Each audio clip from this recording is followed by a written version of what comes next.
Shin Shifan, the front office manager at Gunenhuiting Hotel, found herself struggling with severe insomnia, a result of her demanding work and personal pressures.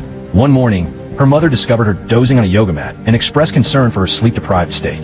Shin Shifan explained that since she couldn't sleep in bed, she tried exercising. Later, while eating breakfast, she confessed to her parents that various sleep aids like melatonin and aromatherapy had been useless, calling them attacks on stupidity. Her parents, worried about her collapsing, suggested she visit a traditional Chinese medicine, TCM, clinic nearby, which her father had heard about in the neighborhood group chat, emphasizing they should treat a dead horse as if it were still alive. Shin Shifan reluctantly agreed to give it a try. Upon arriving at the Honggaman clinic, Shin Shifan noticed that among the doctor's profiles, only Hisui's lacked a photo. Opting for convenience, she chose his appointment slot, as it required no queue. As she approached, she saw a tall, handsome man, briefly unmasked, exiting the room.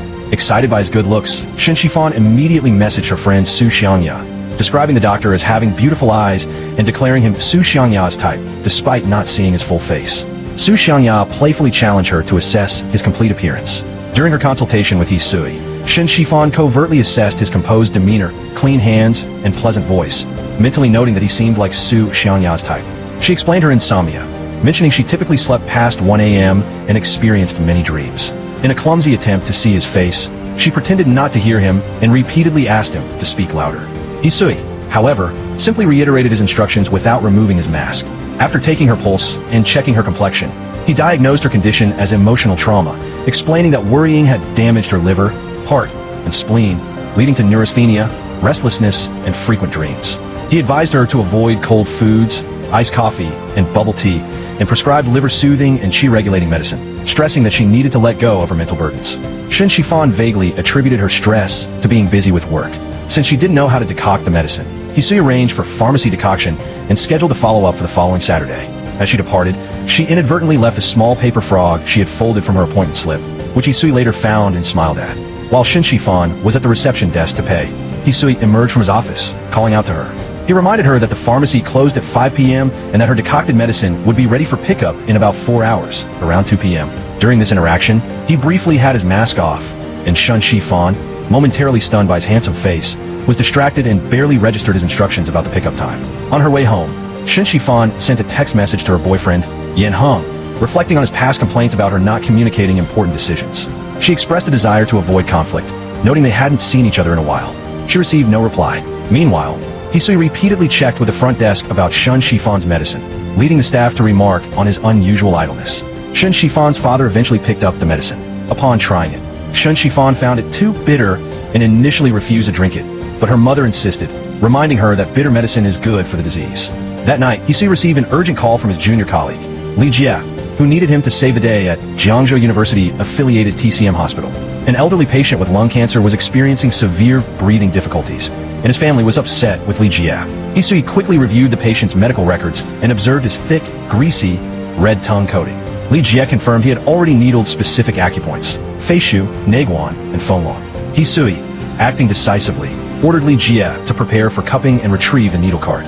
He then performed acupuncture and cupping, which successfully alleviated the patient's symptoms.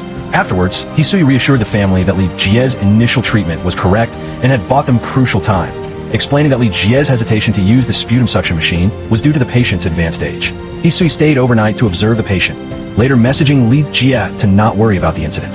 The next morning, Shin Shifan, still suffering from insomnia, went out for breakfast. She sent a voice message to her mother, complaining that the TCM was ineffective and asking her to throw it away. Hisui, also at the breakfast shop, overheard her.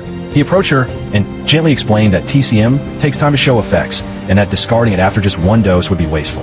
Embarrassed by the encounter, Shin Shifan quickly left. After she departed, Hisui discreetly inquired with the shop owner about the girl who lived in this neighborhood, asking if she came often. Later, during a meeting at the Gunenhuiting Hotel, Shin Shifan, in her capacity as front office manager, reported on the success of their Sakura Goddess set and the upcoming arrivals of 4 VIP guests, including a VVP, Mr. Jiang, who had a severe seafood allergy. She was called away to resolve a customer issue, leaving her phone to charge. Upon her return, she found a message from Yan Heng, apologizing for his phone's dead battery and asking if she was in a meeting. She quickly replied, but again, received no further response. During her lunch break with Su Xiangya and another colleague, Shin Shifan enthusiastically described Hisui, comparing him to the handsome actor who portrays Gong Ziyu in the drama My Journey to You, and proclaiming his face to be so handsome that even a passing ant would be amazed. Intrigued, Su Xiangya decided to accompany Shen Shifan to her follow-up appointment that Saturday, openly admitting her primary motivation was to see the attractive doctor rather than seek treatment herself.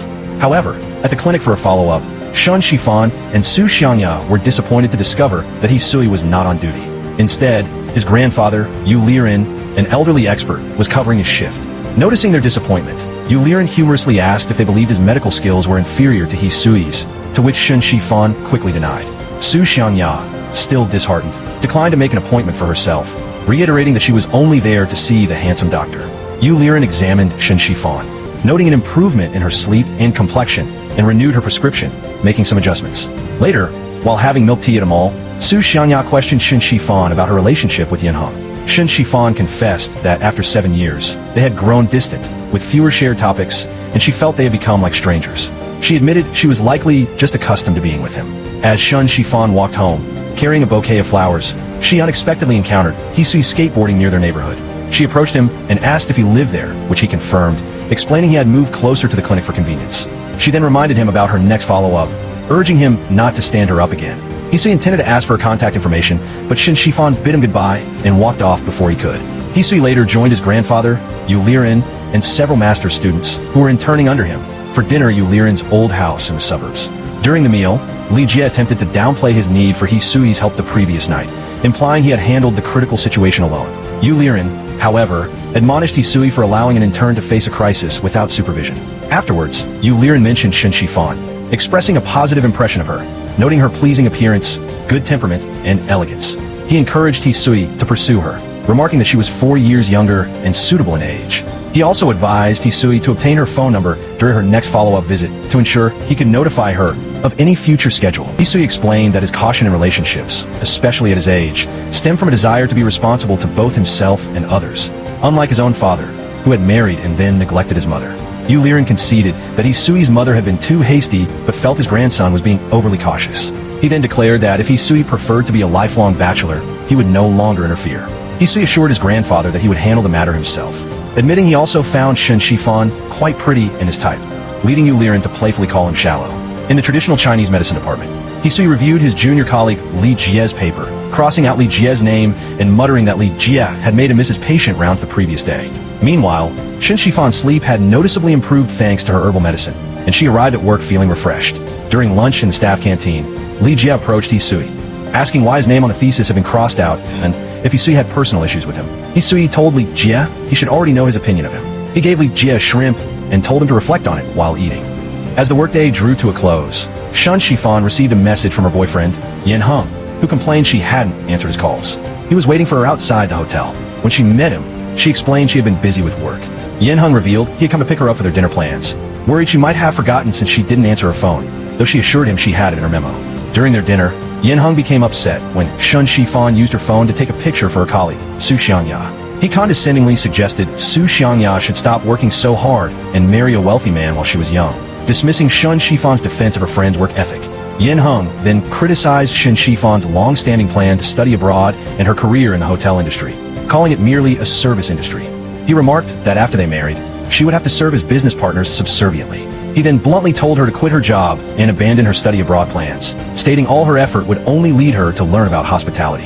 Shen Shifan felt deeply wronged, reminding him that she had initially planned to study in Switzerland after college, but didn't go because he had deemed it too far to visit. She accused him of implying that their relationship was hindering his ambition to become a hotel tycoon. Yin Heng denied this, claiming his overwhelming love for her had prevented him from seeing her inherent selfishness. He then took a phone call, stepping away to find a quieter place to talk. Later that evening, Shen Shifan subtly hinted to her parents about breaking up with Yin Heng, which greatly shocked them. They worried Yin Heng had done something wrong and offered to call him, but Shen Shifan quickly dismissed it, claiming she was just talking nonsense and they hadn't actually fought. Afterward, she sat alone downstairs, eating ice cream and rereading Yin Heng's previous messages, which included harsh criticisms like, "It's exhausting being your boyfriend, you don't care about me at all, only yourself, and you're too selfish." Heartbroken by his disrespectful words, she broke down in tears. Coincidentally, Hisui was skateboarding downstairs and noticed her. He stopped to comfort her, gently reminding her not to eat cold foods like ice cream. When he asked if she was struggling to sleep, she confirmed that while his medicine was working, she still found herself unable to rest properly. Hisui deduced that her distress was due to emotional turmoil rather than work troubles. Upon learning she was struggling with her boyfriend, Hisui observed her chest tightness and advised her to press the Danzhong acupoint. He explained that in traditional Chinese medicine, the principle, "it hurts where it's blocked," indicated a troubled heart. Hisui told her that pressing the acupoint could relieve symptoms, but a troubled heart needs to be treated with heart medicine by either clearing the emotional blockage or removing its root cause. As they prepared to part ways, Hisui suggested she place an apple by her bedside to aid sleep, as its fragrance was known to be calming. They bid each other goodnight, and after returning to her room, Shen Shifan sent another message to Yan Hong, asking when he would be available to talk. The next day, Shen Shifan continued to massage her Danzhong acupoint at work.